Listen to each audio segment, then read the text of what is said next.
Gaji pas-pasan jadi susah nabung. Gimana dong solusinya?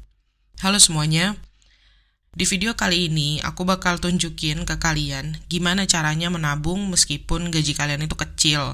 Udah ngepas banget buat bulanan kalian. Ada beberapa tips yang bisa kalian terapin. Yang pertama yaitu pulang aja deh. Aku percaya kalau sebagian besar kebijaksanaan finansial itu ada di musik. Dan kita bisa mengelola keuangan kita dengan baik kalau kita nggak cuma dengerin lagu aja, tapi juga meresapi apa yang disampaikan dalam lagu itu. Contohnya menurut aku nih, salah satu nasihat finansial yang terbaik itu ada di lagunya Fergie, featuring Ludacris, yang ada liriknya kayak gini nih. If you ain't got no money, take your broke ass home. Yang artinya, kalau kamu nggak punya duit, pulang aja ke rumah. Sekarang ada banyak orang yang susah nabung. Tapi kalau dilihat keadaan finansialnya, mereka menghabiskan uang yang nggak mereka punya buat hal-hal yang nggak mereka butuhin. Hayo ngaku, kalian kayak gitu juga nggak? Aku paham, kalian pengen kelihatan keren dengan ngeluarin uang buat belanja dan pakai barang-barang yang mahal. Tiap hari jajan kopi dan minuman manis lainnya, gonta-ganti gadget setiap tahun.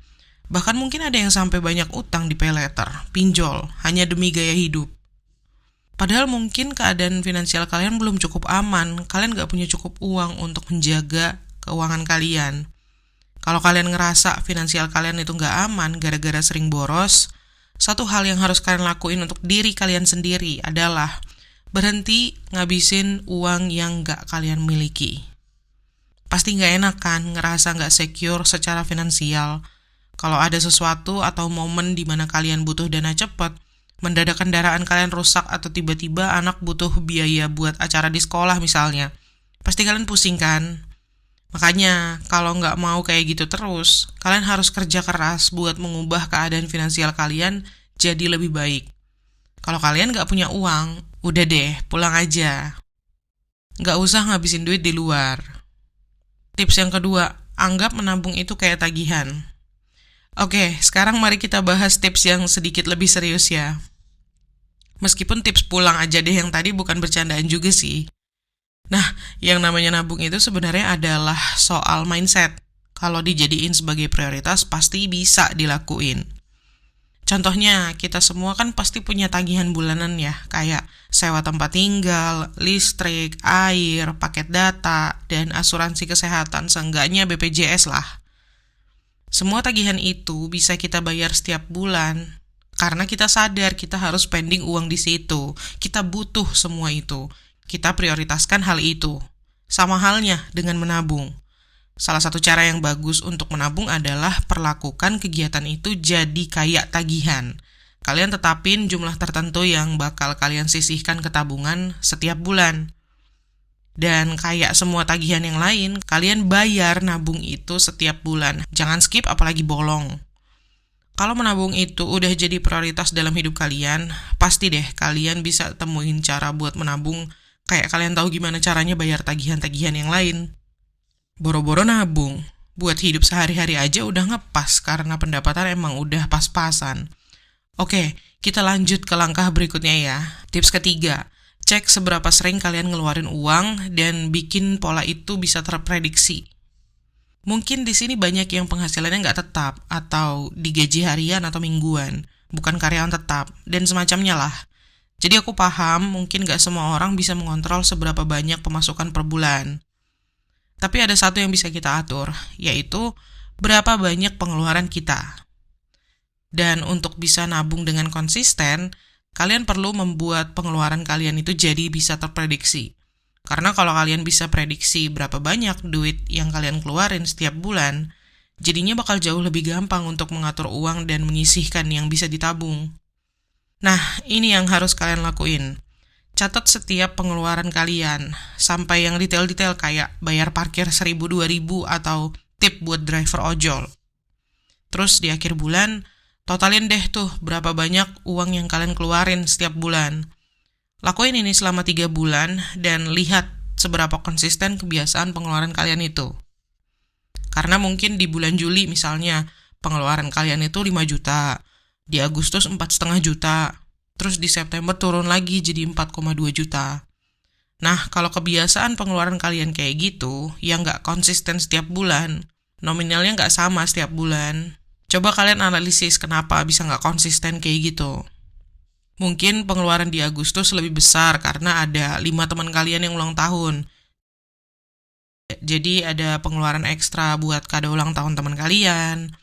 Tapi sementara di bulan Desember itu nggak ada teman yang ulang tahun, dan kalian lebih sering masak di rumah daripada beli di luar.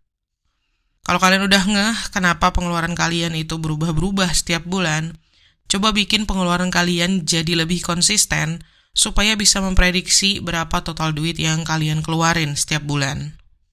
Dan kalau kalian bisa bikin kebiasaan pengeluaran kalian itu jadi konsisten, di mana kalian bisa prediksi berapa banyak duit yang keluar per bulan, akan jauh lebih gampang untuk ngatur keuangan dan tentuin berapa yang bisa kalian sisihkan ke tabungan. Oke, lanjut. Cara yang keempat, analisis dan kurangi pengeluaran untuk hiburan. Nah, ini sebenarnya masih terkait ya sama cara supaya pengeluaran per bulan kalian itu bisa lebih terprediksi. Biar jumlah yang kalian sisihkan untuk ditabung setiap bulan itu bisa banyak, ada berbagai pengeluaran yang harus kalian analisis untuk diturunin atau dikurangi. Terutama pengeluaran buat hiburan, senang-senang setiap bulan. Pasti kalian ada kan? Jadi kalian harus catat tuh setiap pengeluaran buat hiburan itu. Misal, mungkin kalian langganan Spotify, Netflix, Disney Plus, YouTube Premium, TV kabel, semuanya deh sampai langganan di TikTok. Dan kalau itu semua udah kecatat, lakukan analisis setiap pengeluaran dan tentuin mana yang bermanfaat buat kalian dan mana yang enggak. Setelah itu kurangi atau bahkan pangkas pengeluaran untuk yang nggak bermanfaat itu. Misalnya, antara Netflix dan Disney Plus kalian lebih sering nonton Netflix, ya Disney Plus-nya stop dulu aja. Kalau kalian jarang pakai Spotify buat dengerin lagu, masih bisa didengerin di YouTube, ya udah Spotify-nya cut dulu. Terus, uang yang udah kalian hemat dari pengeluaran untuk hiburan itu tinggal dialihkan ke budget nabung bulanan. Lanjut, tips yang kelima, cek pengeluaran buat layanan dan cari alternatif yang lebih murah.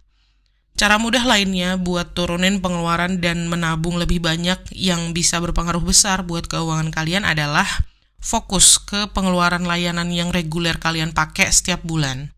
Kayak pengeluaran hiburan tadi, kalian luangin waktu sebentar buat catat semuanya. Layanan tuh macam-macam kayak tagihan listrik, tagihan wifi, pulsa dan paket data, membership di gym. Seringkali kalau kalian telaah pengeluaran-pengeluaran itu, kalian jadi bisa menemukan alternatif yang lebih murah untuk semua layanan itu. Misalnya buat ngurangin tagihan paket data, kalau biasanya paket yang kalian beli itu nggak habis sampai batas akhir masa berlaku paket itu, kalian ganti aja ke yang datanya lebih sedikit, jadi harganya lebih murah. Atau sekalian ganti ke provider yang harga paket datanya lebih budget friendly. Sama juga, kalau mau kurangin biaya membership di gym, coba pindah ke tempat yang lebih murah.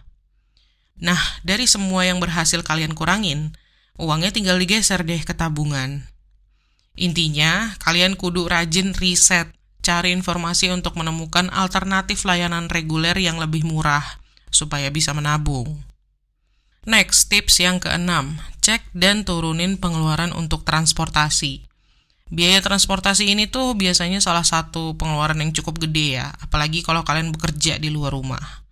Jadi sebaiknya kalian luangin waktu untuk tulis berapa banyak duit yang kalian keluarin setiap bulan buat bensin, ojol, transportasi umum, asuransi, cicilan, dan perawatan kendaraan, entah itu mobil atau motor.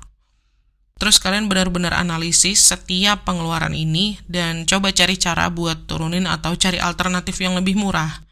Misalnya, buat ngekat pengeluaran untuk bensin, kalian sebisa mungkin lebih sering naik transportasi umum yang lebih murah.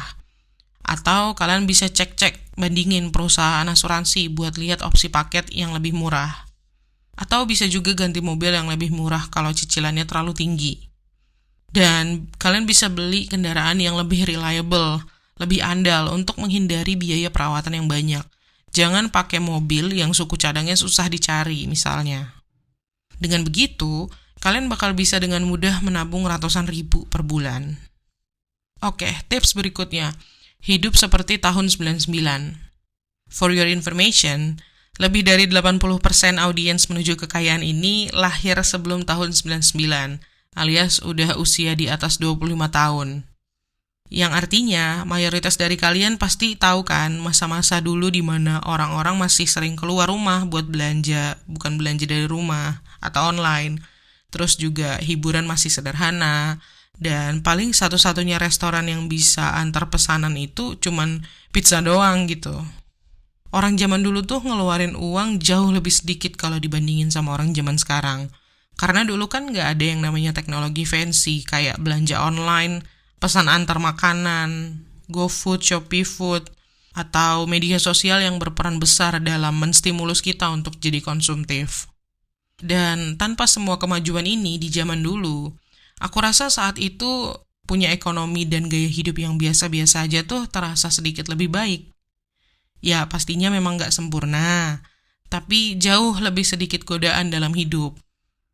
Makanya aku rasa kalau kalian bisa sadar bahwa hal-hal yang bikin kalian boros, mengeluarkan lebih banyak uang, itu semua gak bikin hidup kalian jadi lebih baik dan malah merugikan kalian secara finansial, kalian bisa fokus untuk hidup lebih sederhana kayak kita di tahun 99. Dan akhirnya kalian bisa nabung banyak duit. Oke. Itu dia 7 cara untuk menabung yang bisa kalian coba meskipun penghasilan pas-pasan. Semoga bermanfaat ya. Terima kasih udah nonton. Jangan lupa klik tombol like dan subscribe. Dan komen tips apa lagi yang kamu butuhin seputar finansial.